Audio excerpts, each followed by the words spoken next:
Pamoja na manufaa mengine ya fedha ya vitu vya maendeleo na ujenzi na nini, pia kuna manufaa ya mtu moja moja.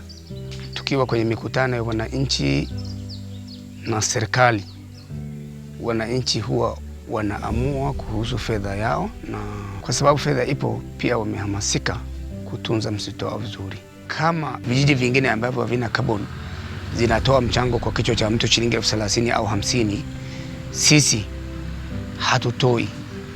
Inabaki hizo 50-30 kuwa manufaa yako. Kwa hiyo hizi hela za carbon imetusaidia kunyanyua uchumi wa mtu mmoja mmoja.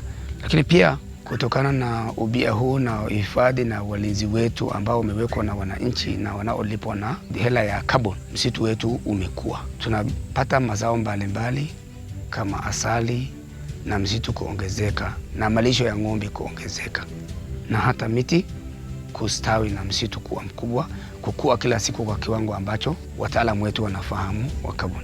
Pamoja na hayo, ndugu zetu wa Hadzabe ambao wanategemea matunda, mizizi zinapatikana kwa urahisi ndani ya msitu wetu wa Endamara, kwa sababu msitu unahifadhiwa, unatunzwa, msitu ni mzuri.